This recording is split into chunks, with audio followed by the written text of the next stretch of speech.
Bismillahirrahmanirrahim. Assalamualaikum warahmatullahi wabarakatuh. Kami dari kumpulan 1 ingin membentangkan tajuk yang diberi tokoh korporat pada zaman Rasulullah dan pada zaman moden. Kami telah memilih dua tokoh pada zaman Rasulullah dan pada zaman moden, iaitu pertama, pada zaman Rasulullah kami telah memilih Saidina Abdul Rahman bin Auf radhiyallahu anhu. Dan yang kedua, kami telah memilih tokoh korporat pada zaman moden, iaitu Tan Sri Sheikh Mokhtar Al-Bukhari. Saya Aiman Rafi bin Muhammad Rizah. Nombor metrik 20BS02 046. Assalamualaikum warahmatullahi taala wabarakatuh. Nama saya Muhammad Syafiq bin Fauzi. Nombor metrik 20BS02050. Assalamualaikum warahmatullahi taala wabarakatuh. Nama Muhammad Irfan bin Zainal Abidin. Nombor metrik 20BS02052. Seterusnya kita akan membincangkan tokoh di zaman Rasulullah dahulu, iaitu Saidina Abdul Rahman bin Auf radhiyallahu anhu. Ini adalah biodata beliau. Nama penuh beliau adalah Abdul Rahman bin Auf bin Abdul Auf bin Al-Haris. Beliau telah dilahirkan pada tahun 580 Masihi, iaitu 10 tahun selepas tahun Gajah. Keturunan beliau Bani Zuhrat. Beliau memeluk Islam melalui Saidina Abu Bakar As-Siddiq. Tempat lahir beliau Mekah Al-Makarramah. Beliau memegang jawatan menjadi pengerusi Majlis Syura semasa pemilihan khalifah yang ketiga, dan beliau telah wafat pada tarikh tahun 32 Hijrah bersamaan 654 Masehi. Waktu itu beliau berusia 74 tahun dan beliau dikebumikan di tanah perkuburan Baqi' di Madinah. Nama ibu beliau adalah Asy-Syifa binti Al-Auf bin Abdul bin Al-Harith. Dan sifat peribadi beliau yang mereka mengidolakan dan mereka menginspirasikan adalah taat kepada perintah Allah, pintar dalam perniagaan, zuhud, dan beliau adalah seorang yang dermawan. Strategi perniagaan Saidina Abdul Rahman bin Auf. Okey, sebelum kita pergi ke lebih lanjut dengan strategi beliau, diperintahkan oleh Rasulullah SAW kepada Sa'ad bin Rabi'ah untuk menjaga makan minum Saidina Abdul Rahman bin Auf bila tibanya beliau di bumi Madinah. Okey, Sa'ad bin Rabi'ah ni menawarkan 3 benda kepada Saidina Abdul Rahman bin Auf, iaitu 2 ekor kambing, 2 buah rumah dan isteri-isteri beliau.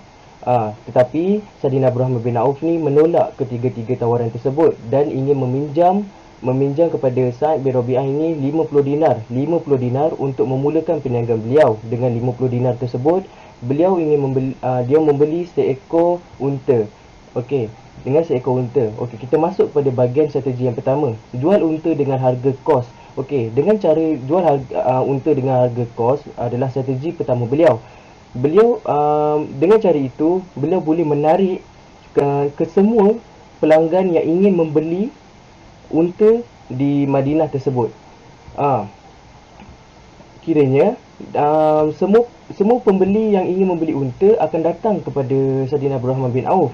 Okey, tetapi dengan 50 dinar dia beli unta dan 50 dinar dia jual kepada pembeli. Mana untungnya? Okey, untungnya terdapat di apabila kita ingin membeli unta, kita akan dapat tali unta tersebut. Okey, tetapi Saidina Abdul Rahman ini bijak. Dia ambil tali unta tersebut dan dibagi kosong saja. Unta kosong, kiranya tanpa tali, dan kiranya tali tersebut pembeli itu kena beli. Kiranya untung Saidina Abdul Rahman bin Auf ni terdapat di tali unta tersebut. Okey, bahagian kedua, syukur walaupun dengan mempunyai keuntungan yang sedikit. Okey, walau bagaimanapun Sayyidina Abdul Rahman bin Auf ni ada berkata, aku tidak pernah menolak walaupun untungnya sedikit. Dia walaupun apa pun dia bersyukur dengan untungnya yang sedikit. Walaupun dia tahu untung yang sedikit akan diberkati oleh Allah SAW. Okey, yang ketiga, jangan menyeksa pelanggan untuk memikirkan keuntungan kita. Okey, daripada maksud sini, Sayyidina Abdul Rahman bin Auf pun ada juga berkata, aku tidak pernah melambatkan penjualan barangannya daripada barangan yang diminta. Okey, kiranya maksud di sini Sayyidina Abdul Rahman bin Auf ni akan cuba sedaya upaya untuk mencari barang yang pelanggannya minta. Kalau pelanggan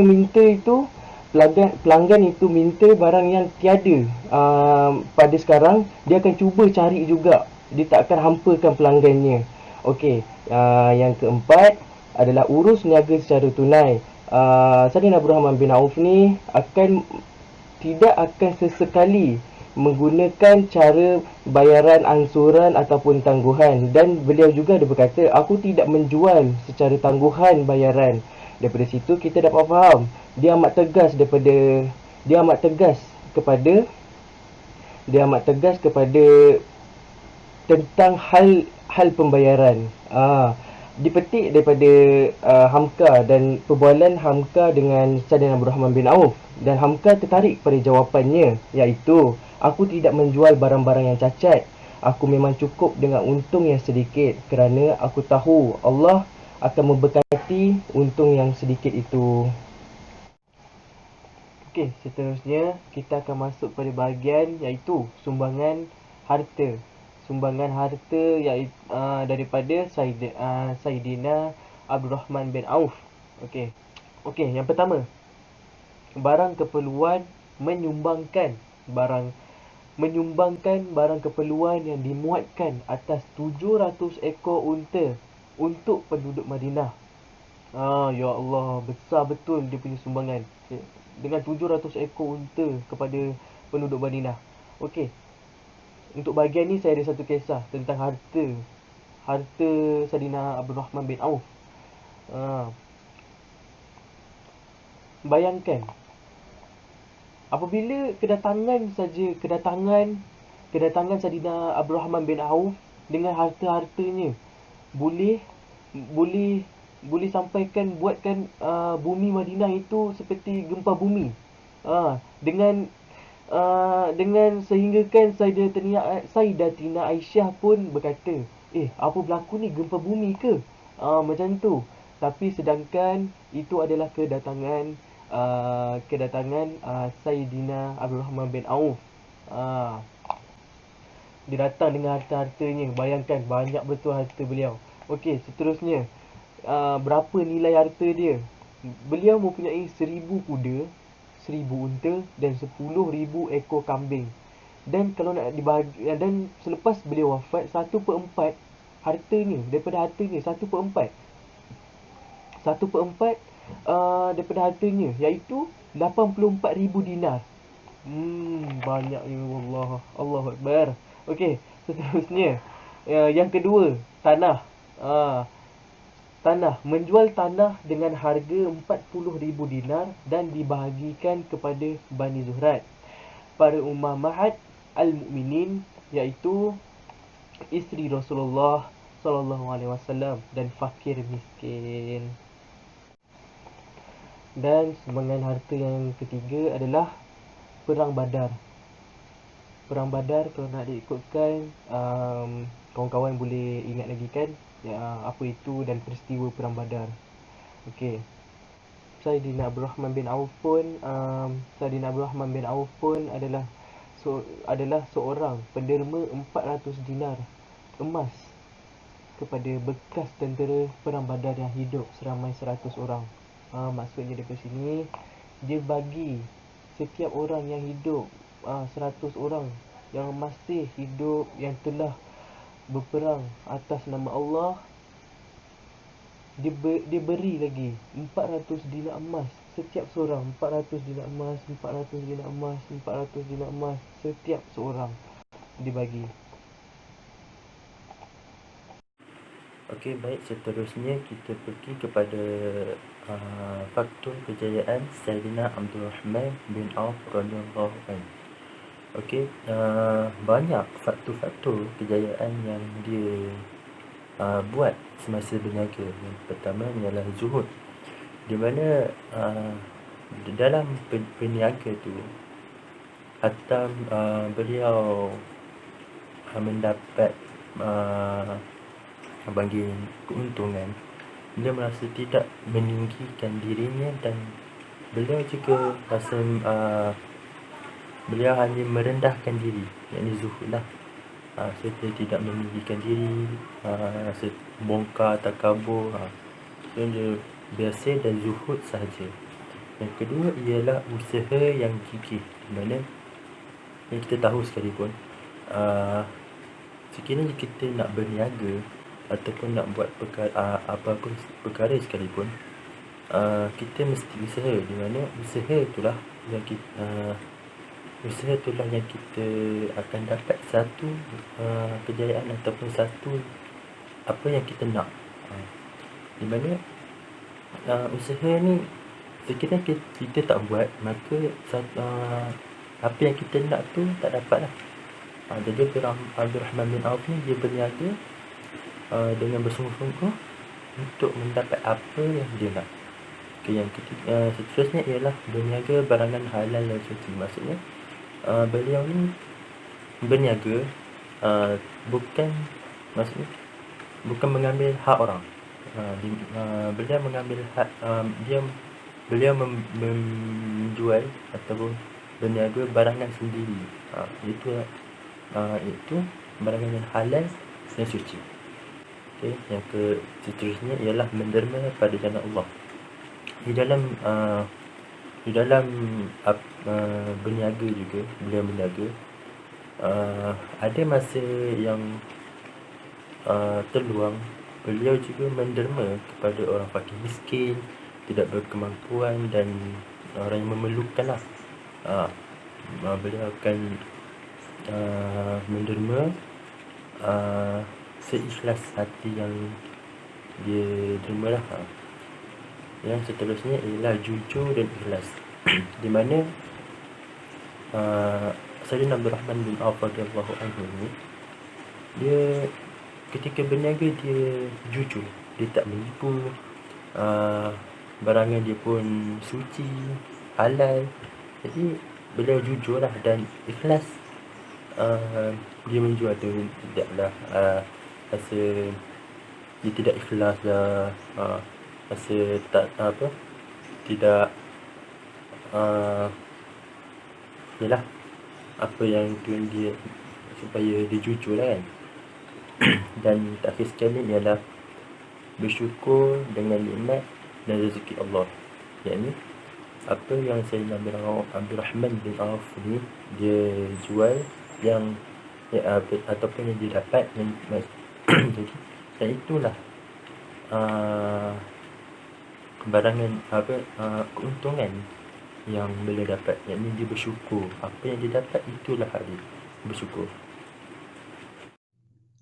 Assalamualaikum warahmatullahi wabarakatuh. Jadi kumpulan kami telah bersepakat untuk memilih Tan Sri Syed Muhtar Al-Bukhari sebagai tokoh korporat pada zaman kini. Okey, kita terus pada berita beliau. Nama penuh beliau adalah Syed Mukhtar Shah bin Syed Nur Al-Bukhari. Beliau dilahirkan di Al-Wusta Kedah pada tanggal 12 Disember 1951. Beliau berketurunan Hadramaut, Yaman. Nama ayah beliau ialah Syed Nur Al-Bukhari, manakala nama ibu beliau Sharifah Harakiah Syed Muhammad Rahmat. Okey, pendidikan beliau hanya setakat SPM, iaitu Sijil Pelajaran Malaysia, namun pencapaian beliau sangat mengagumkan. Beliau merupakan seorang usahawan bumi putera yang terkaya di Malaysia dan kini orang ke-13 terkaya di Malaysia. Beliau juga pernah memegang rekod orang ke-32 terkaya di Asia. Okey, kisah hidup Tan Sri Syed Muhtar Al-Bukhari. Okey, bapanya yang berasal daripada Yaman merupakan seorang pedagang. Telah berdagang ke Asia Tengah, kemudian ke Thailand sebelum menetap di Kedah pada tahun 1940-an. Okey, ketika beliau berumur 9 tahun, ayah beliau telah hantar beliau ke Johor Bahru untuk tinggal bersama bapa saudaranya dan belajar di sana sehinggalah tingkatan 2. Kemudian beliau pulang ke Kedah semula untuk tamatkan sekolah menengah beliau di sekolah Saint Michael. Dalam masa yang sama, dan walaupun beliau sibuk dengan pelajaran, beliau juga banyak membantu ibunya untuk menjual roti canai, tanam sayur dan jual di pasar. Tan Sri Syed Mohtar Buhari juga merupakan seorang yang sangat bijak dalam mata pelajaran matematik. Oleh sebab itulah beliau banyak membantu ayahnya dalam membuat simpan kira perniagaan mereka. Okey, seterusnya Tan Sri Syed Mohtar Buhari tidak menyambung pelajaran beliau ke peringkat universiti kerana keluarganya yang miskin dan tidak dapat menanggung kos pembiayaan pelajaran beliau di peringkat universiti.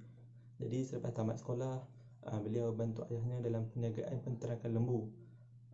Akan tetapi sayangnya perniagaan ini tidak dapat bertahan lama disebabkan kesemua lembu-lembu yang dimiliki mati diserang wabak kuku dan mulut. Akan tetapi Syed Mohtar Al-Buhari tidak patah semangat dan beliau bertekad untuk ambil alih perniagaan yang dimiliki oleh bapanya dan mengubah metod kaedah perniagaan, iaitu beliau menjual daging secara kecil-kecilan.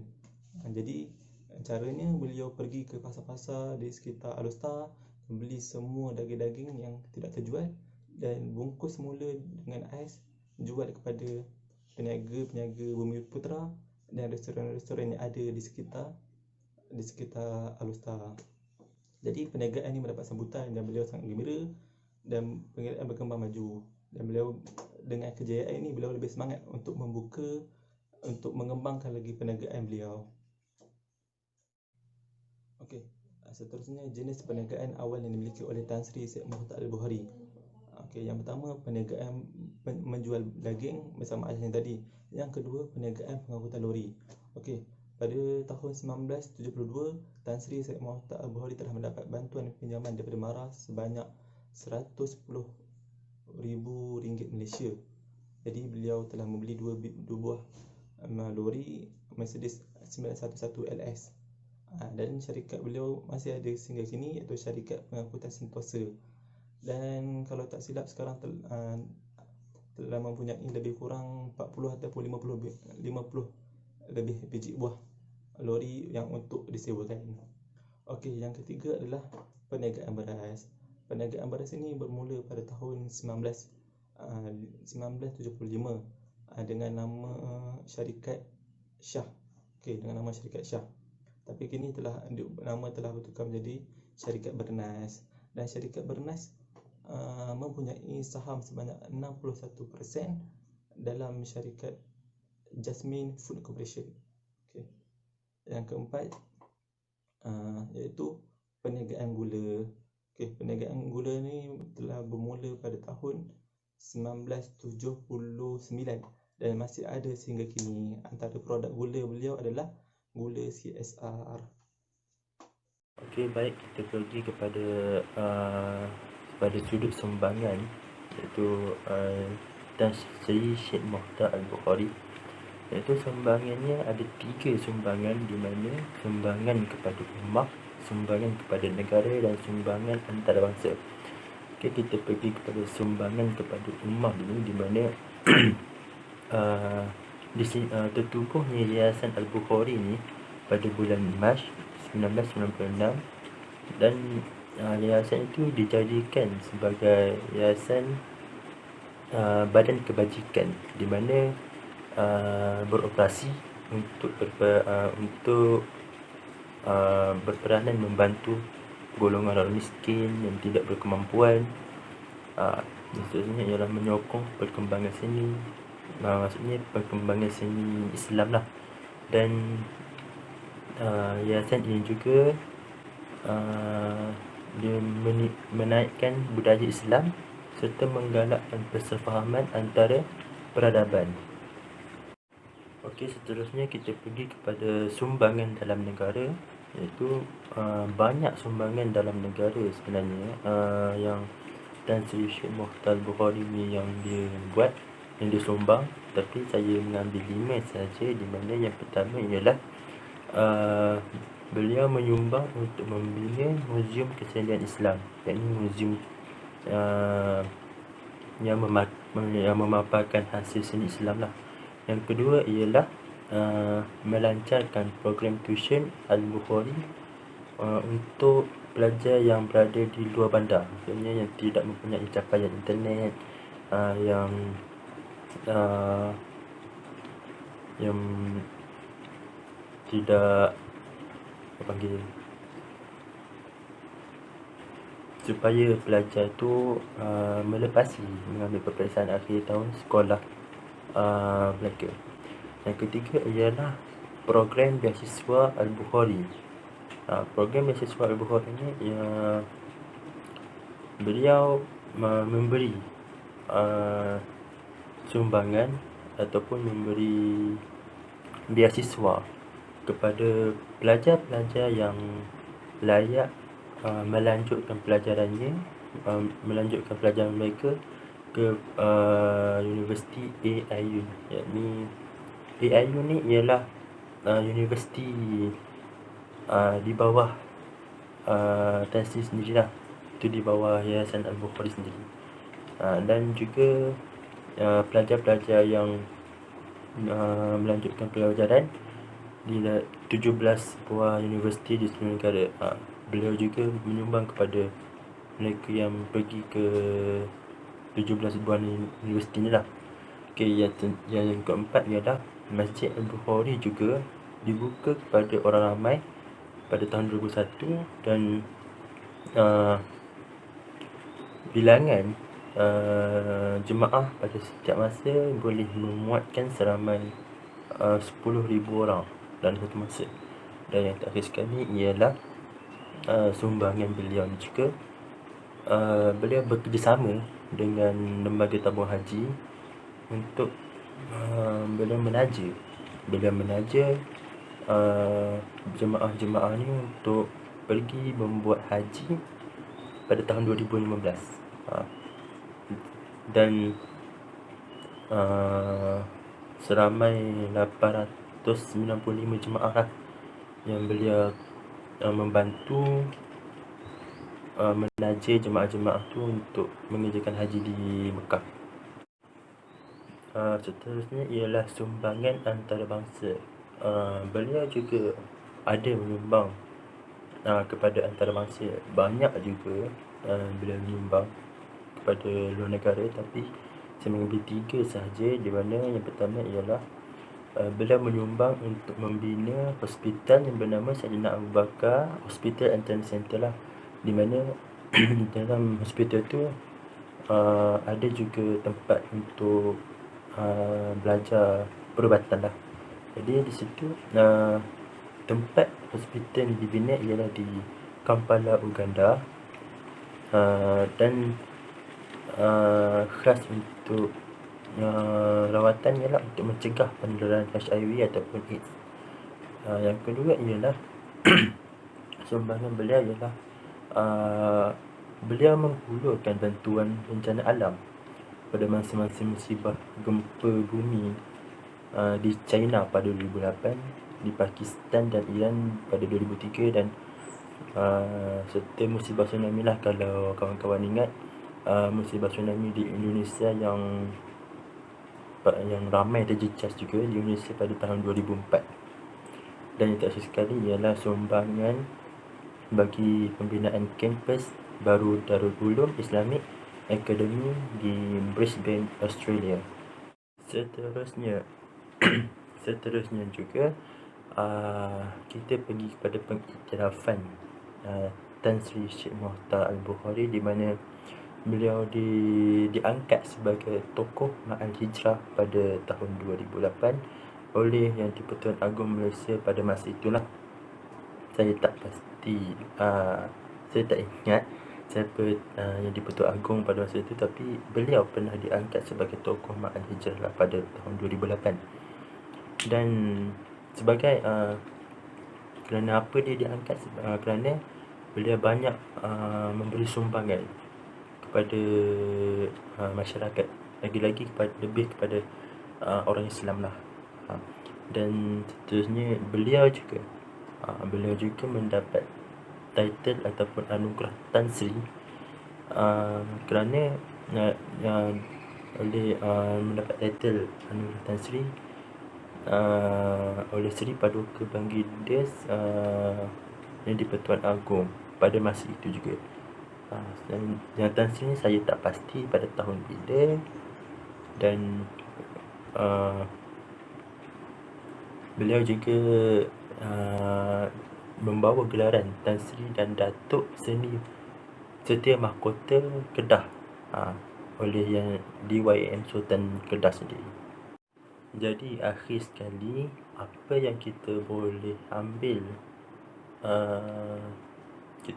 teladan daripada kedua-dua tokoh ini ialah yang pertama ialah kita berdikari. Kita sebagai masyarakat, kita perlu berdikari demi kemajuan untuk masa hadapan nanti yang akan datang. Kita kena berdikari supaya kita nampak apa yang kita ingin buat pada masa hadapan. Yang kedua ialah berusaha bersungguh-sungguh lah. Yang saya cakap tadi, di mana sekiranya kita tidak berusaha, maka kita tidak akan mendapat satu kejayaan kita nak tu. Jadi main point dia ialah kena berusaha bersungguh-sungguh untuk mendapat kejayaan yang kita nak tu. Dan terakhir sekali ialah bersifat ringan tulang lah, dan saling tolong-menolong, di mana sekiranya kita ni berniaga ataupun apa sekala jua yang kita kerja sekalipun, kita kena bersifat ringan tulang ataupun kita kena saling tolong-menolong antara satu sama lain. Kalau contoh, sekiranya dia susah, kita tolong. Kalau lagi dekat, saya bagi contoh untuk dalam assignment lah, lebih dekat kepada dengan pelajar Jadi dalam kita buat assignment tu, contoh kalau part kita dah siap, kita kena tolong lah kawan-kawan kita yang belum siap. Jadi di situ sama-sama kita mendapat kejayaan. So sama-sama kita menolong, macam tu. Jadi itu sahaja daripada saya.